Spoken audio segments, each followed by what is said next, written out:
Alô?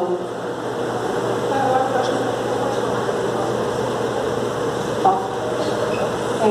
Boa noite a todos, tá? Para mim é uma honra estar aqui, tá? Eu sempre ouvi falar dessa universidade de Vítor dos Palmares, mas nunca imaginei na minha vida um dia ser homenageada, nunca, tá? Para mim é uma honra.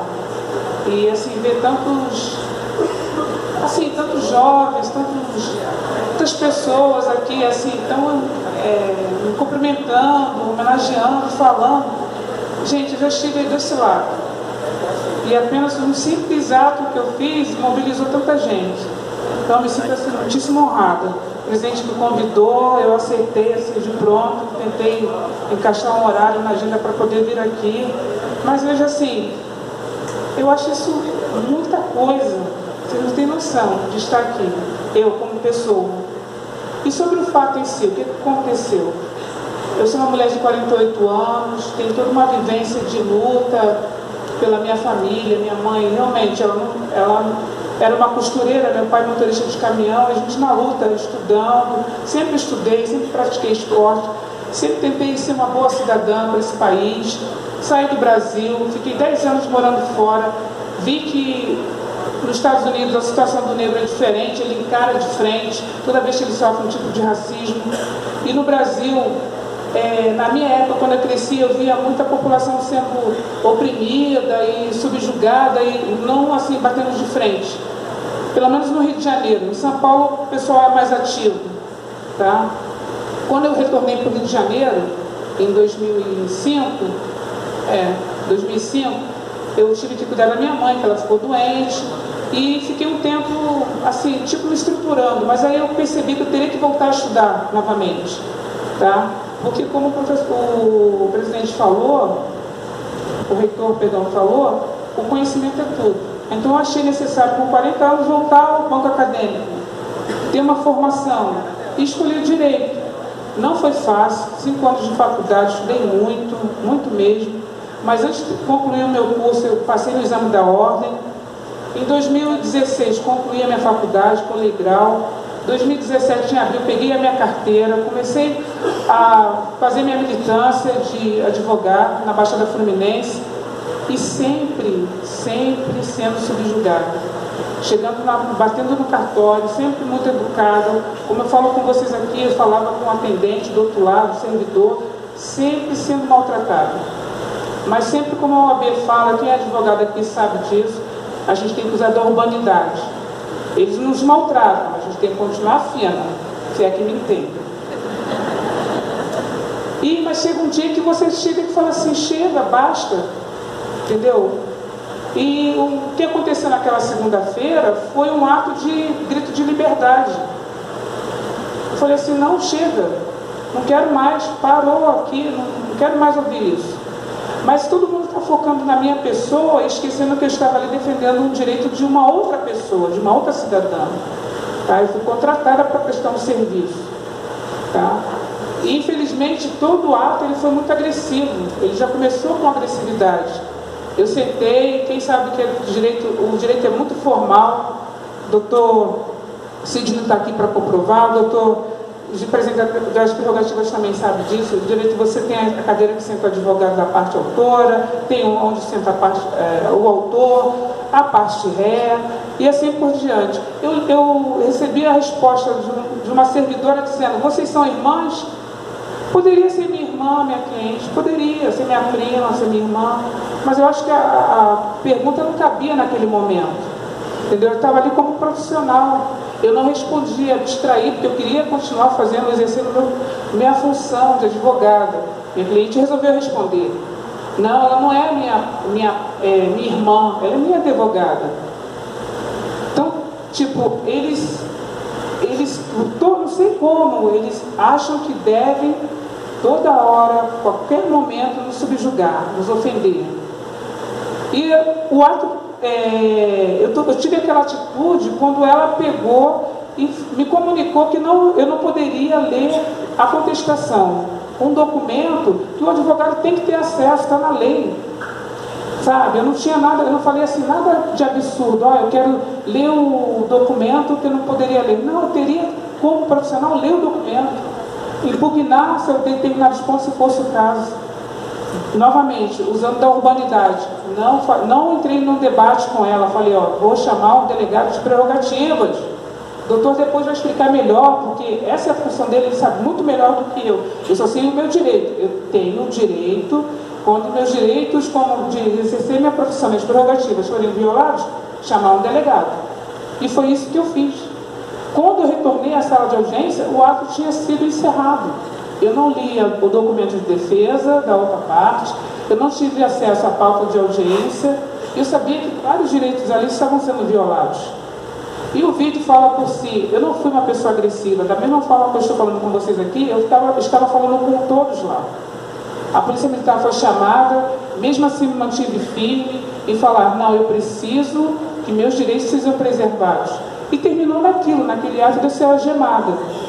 Mas o ato de eu ser algemada foi porque eu fui resistente, tá? Eu me empoderei, eu já estava empoderada quando eu resolvi fazer faculdade, resolvi passar na prova da ordem e resolvi exercer minha profissão. Mas o ato de resistência não é nunca deixar que o seu direito ele seja violado. Esse é o meu ato de resistência.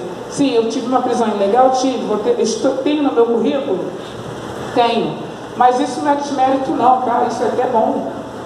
Porque os grandes juristas desse país, me disse uma colega em Cascavel, eles têm no seu currículo uma prisão ilegal. Então eu comecei bem minha carreira. Tá?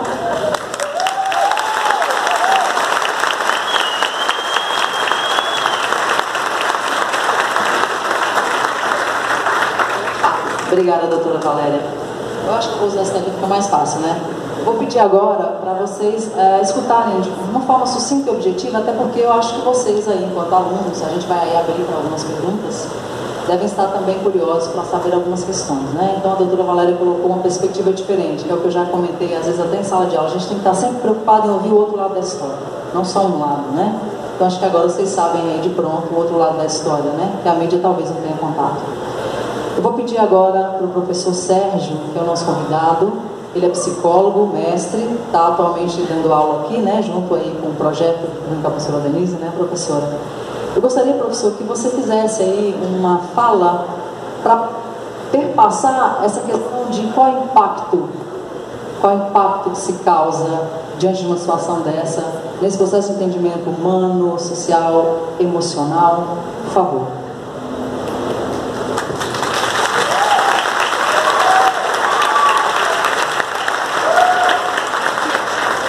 Boa noite a todos.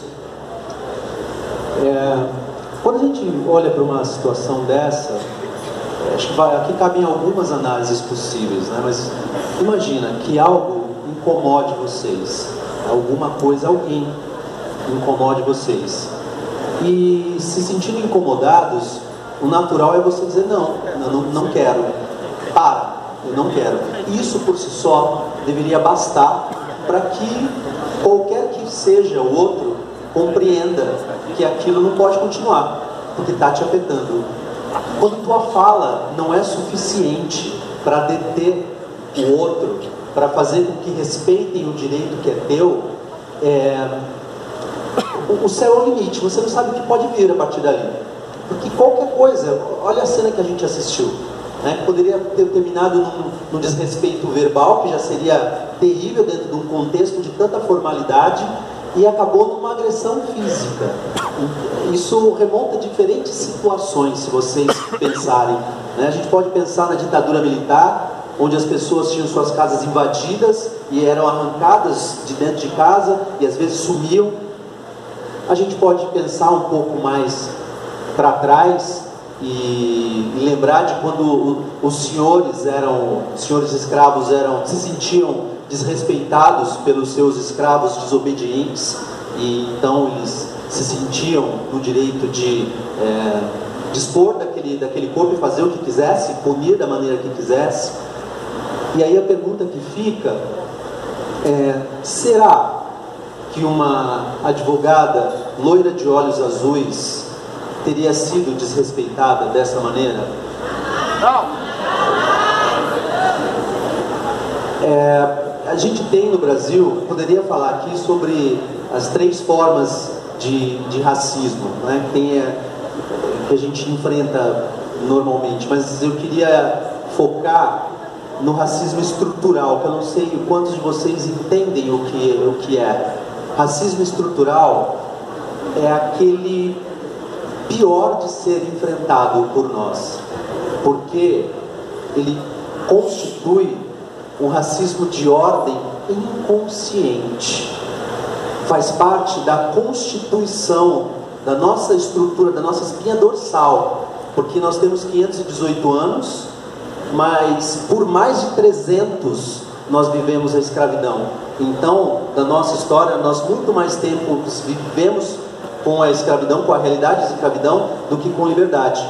E muito ainda se tem daquele tempo. Muitas coisas na Constituição, na construção da nossa realidade, do nosso país, muito foi se configurando na nossa sociedade. Então as pessoas, só para trazer um reforço para essa fala, eu quero fazer um adendo. Todo mundo acha que preconceito, que racismo é uma coisa ruim. Todo mundo para quem você perguntar vai dizer isso. Concordam? Qualquer pessoa com quem vocês falarem vai dizer que racismo é uma coisa ruim. Racismo é coisa de gente ruim. Como cada pessoa que manifesta uma posição racista acredita ter um bom motivo para fazê-lo, não se sente racista. Já que racista é coisa de gente ruim, eu não sou ruim, logo o que eu faço não é racismo.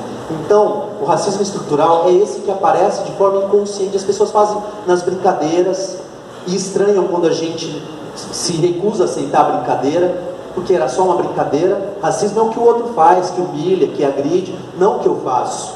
Então a gente vive um tipo de racismo que é difícil de combater porque ele não tem dono. Não tem dono, ninguém se reconhece racista. A gente vê diferentes histórias, diferentes narrativas em que as pessoas falam, mas não é que eu sou racista. As pessoas não se leem como racistas. Então é um inimigo difícil da gente combater. Mas falando do racismo estrutural, é esse que faz com que alguém se permita desrespeitar, subjugar uma profissional porque ela é negra. Ela sabe disso? Talvez não. Certamente ela não faria com alguém que ela entendesse merecer respeito. Talvez ela nem tenha percebido que acreditava que a doutora não merecesse respeito. Posso dar um exemplo para sinalizar o que eu estou falando? Pode. Vocês já se irritaram muito, mas se irritaram de verdade com alguém e soltaram os cachorros em cima da pessoa? Já aconteceu isso? Levanta a mão para eu saber quantas pessoas. Alguém próximo, alguém do seu convívio, assim. Agora, dessas pessoas que disseram que já se irritaram e soltaram os cachorros em cima de alguém, pensa, vocês já te sentiram o mesmo tipo de irritação com o seu chefe alguma vez na vida? Quantos dos que levantaram a mão antes soltaram os cachorros em cima do chefe, exatamente como fizeram com o outro? Menos pessoas fazem. Sabe por quê? Porque a gente reconhece, a gente escolhe que comportamento vai ter. Com alguns a gente se permite, com outros não. Com alguns a gente se permite, com outros não. O que justifica é de ordem inconsciente, então nem a pessoa reconhece. E aí fica muito difícil da gente combater. E o jeito da gente combater, e aí vem a dificuldade, né? É quando as pessoas que vivem os privilégios dentro da sociedade entendem que não está certo eles viverem os privilégios em detrimento a outras pessoas. Mas como o outro é a parte do processo que a gente não controla, fica difícil, né?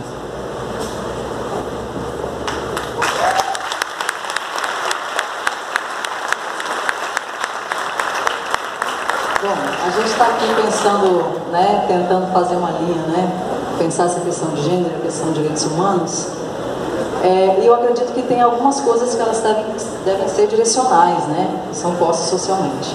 Então, antes de pedir para o professor Ganda fazer uma fala na perspectiva de pensar esses direitos humanos diante desse contexto, eu vou convidar a aluna Bárbara Regina Gomes de Oliveira, do 9º ano de Direito, que vai ler aqui uma carta, por favor. Por favor, Bárbara. Para pensar essa questão dos direitos humanos, né? A gente tem uma carta aí para o aniversário para pensar isso.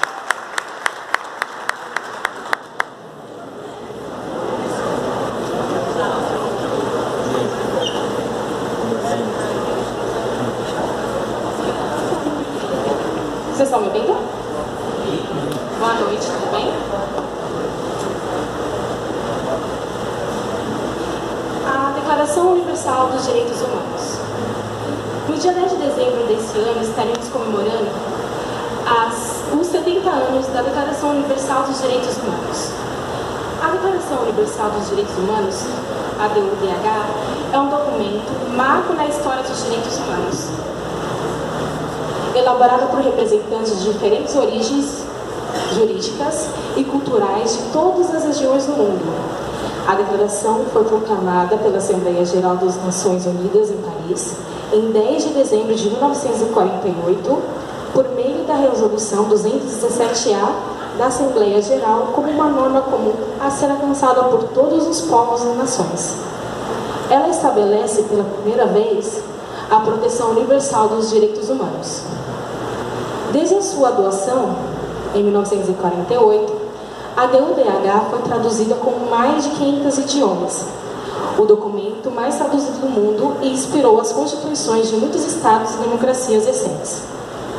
A DUDH, em conjunto com o Pacto Internacional dos Direitos Civis e Políticos e seus 2 protocolos opcionais sobre procedimento de queixa e sobre pena de morte, e com o Pacto Internacional dos Direitos Econômicos, Sociais e Culturais e o seu protocolo opcional, formam a chamada Carta Internacional dos Direitos Humanos. Uma série de tratados internacionais de direitos humanos e outros instrumentos adotados desde 1945 expandiram o corpo de direito internacional dos direitos humanos. Eles incluem a Convenção para a Prevenção e a Repressão do Crime de Genocídio de 1948, a Convenção Internacional sobre a Eliminação de todas as formas de discriminação racial de 65, a Convenção à Eliminação de todas as formas de discriminação contra as mulheres de 79, a Convenção sobre os Direitos de Crianças de 1989 e a Convenção sobre os Direitos das Pessoas com Deficiência de 2006, entre outras. Quando falamos em direitos humanos, estamos considerando o direito de existirmos socialmente e para validarmos nossa existência, e é preciso não apenas o direito constituído, mas a consciência sobre o que é de direito no processo humano. Perceber os contextos nos quais estamos inseridos é uma forma de avaliarmos o que está posto ou por imposição de retrocessos preconceituosos e massificantes, ou pela falta de posição daqueles que deveriam garantir nossos direitos.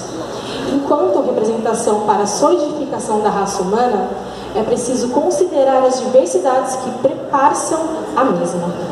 Hoje, e todos os dias devemos e queremos repudiar todo e qualquer ato de degradação humana, seja pela fresta do racismo, do homofobismo, do xenofobismo, do machismo, da misoginia e de todos os ismos que limitam o existir do pleno do outro.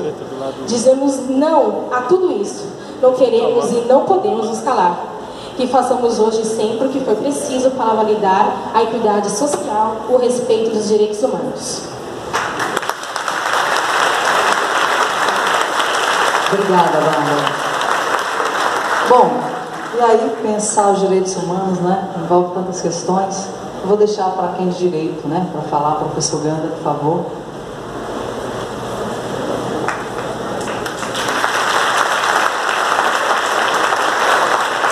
Obrigado, boa noite a todos.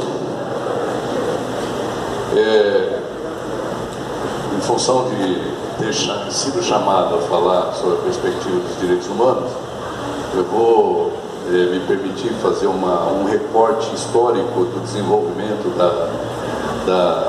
dos direitos propriamente humanos, e vou deixar os colegas abordem a questão da ética profissional, que muito me interessaria falar. Fico seduzido para discorrer sobre esse assunto, principalmente dada a oportunidade de falar nessa tônica diante de uma pessoa que ousou corajosamente, heroicamente, fazer valer as prerrogativas do exercício profissional, o que chama a atenção para as escolhas que a gente faz na vida e faz sem a devida reflexão.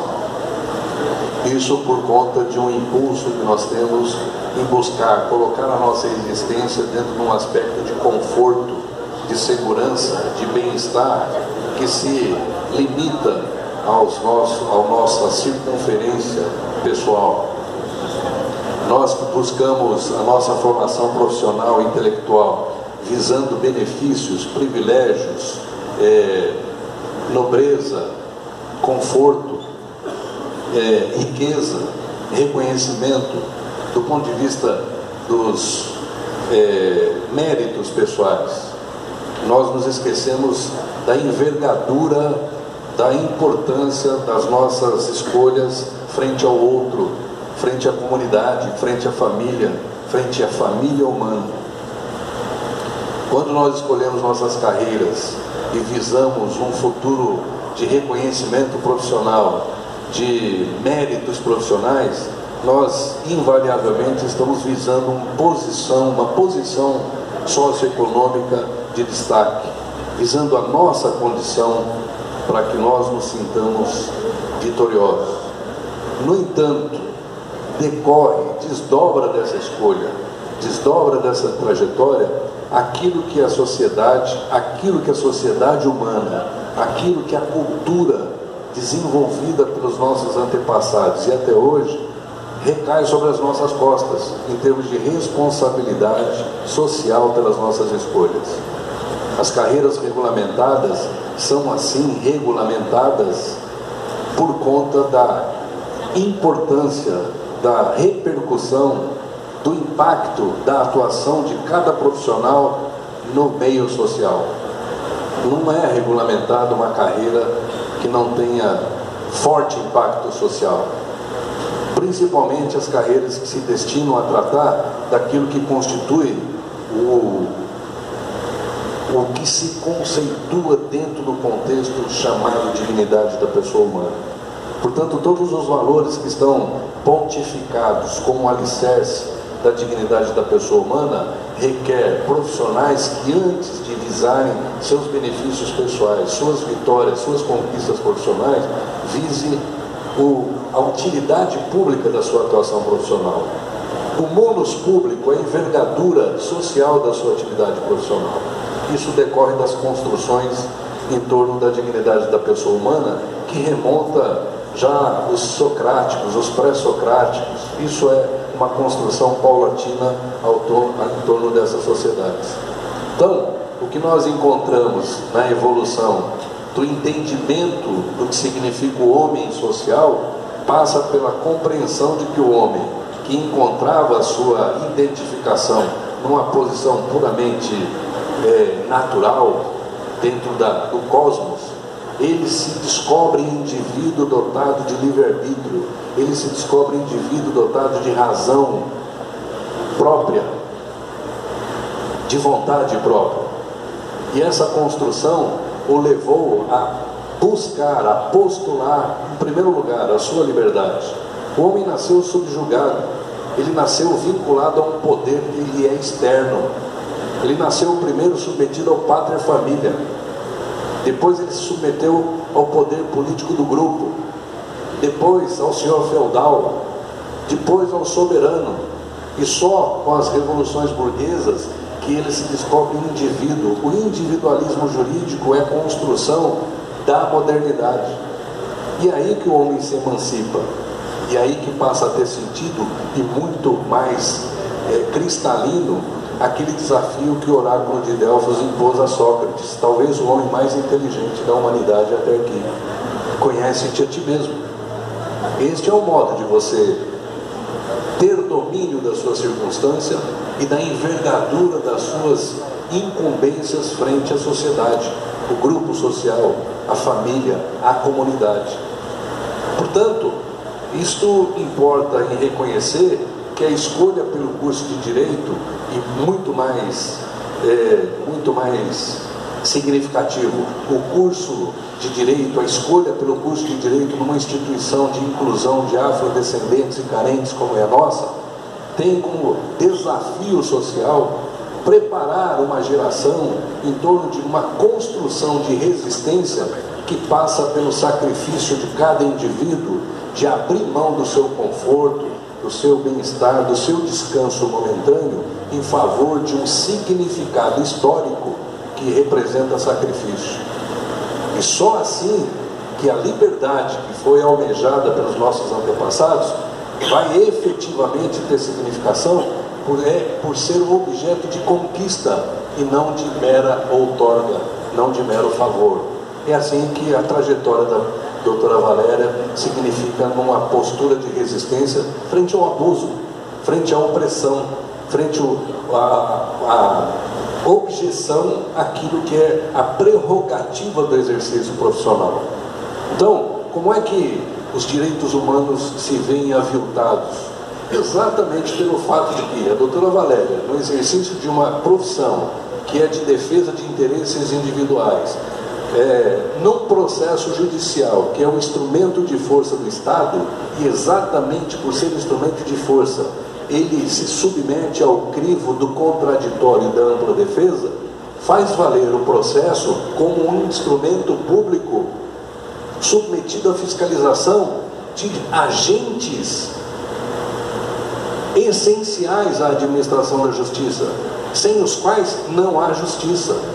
Portanto, o juiz, o promotor, o advogado são agentes, exercem funções da administração da justiça de modo que ela seja paritária, que ela seja equânime, de modo que exatamente em função da paridade de armas não há subordinação e hierarquia entre juiz, promotor e advogado. São agentes, são coadjuvantes do processo, horizontalmente colocados em termos de função pública. O processo depende disso. Exatamente em função da não hierarquia, da não subordinação entre esses agentes, é que a justiça vai sobressair na atuação de cada processo. Negar isso, cercear qualquer atividade de qualquer desses agentes, significa aviltar a humanidade naquilo que constitui a dignidade da pessoa humana, porque nega o direito daquele sujeito que veio bater as portas do judiciário para fazer o uso do processo, que deve ser isento, deve ser equânime, deve ser equilibrado. Então, lato sensu, processo é instrumento de prestígio, de consagração da dignidade da pessoa humana, de respeito absoluto aos direitos da pessoa humana. Negar as condições, os pressupostos de atuação em qualquer processo, em qualquer ato processual, exige dos seus coadjuvantes, dos seus atores, o desprendimento, o destemor de fazer valer a Constituição, fazer valer o devido processo legal, ainda que isso custe o sacrifício pessoal, ainda que isso custe ser algemado, ser levado preso, e aí a dignidade da profissão se eleva, aí a dignidade do indivíduo se eleva, aí o oráculo de Delfos faz valer o desafio. Só conhecendo a ti mesmo você vai encontrar coragem para assim se comportar frente ao seu patrocinado, frente ao seu semelhante, na defesa incondicional da dignidade da pessoa humana, do seu cliente, do seu jurisdicionado, do seu semelhante. Parabéns para a doutora Valéria, parabéns à nossa instituição pela iniciativa dessa oportunidade de conversação. Obrigado. Bom, antes de passar para os nossos convidados, agora é a hora de vocês perguntarem. Afinal de contas, debate sem contraponto não é debate. Alguém tem alguma pergunta? Nosso aluno vai fazer e ela vai... Pode falar.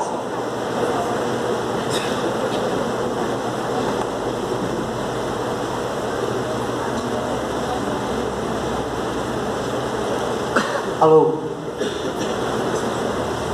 Bom, meu nome é Sandro, eu sou surdo, ela é minha intérprete. Estou admirada de tudo isso que vocês estão explanando, né? Eu estava aqui sentado, né, refletindo de tudo, e eu gostaria de desabafar também algo, sobre o que aconteceu com a doutora Valéria. Ela sofreu esse ato de preconceito lá dentro, já sofreu na vida, racismo, tudo contra ela. todos os direitos humanos, a obediência, a Constituição Federal, a lei, ela fala, mas as pessoas não têm respeito por isso.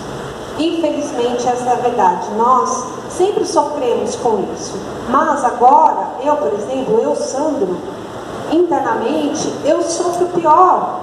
Porque, em relação a todos que estão aqui, vocês ouvem, é possível ter comunicação direta em qualquer lugar, agora eu, infelizmente, eu não tenho, é impossível, eu não escuto. Preciso sempre ter um intérprete no lugar, e nos lugares todos não tem um intérprete. Que nem aqui na acessibilidade aqui da faculdade. Eu já tive um período de sofrimento assim. Que nem, não dá para falar, nossa, aqui tem de tudo, lá fora, na sociedade, exige essa descrição.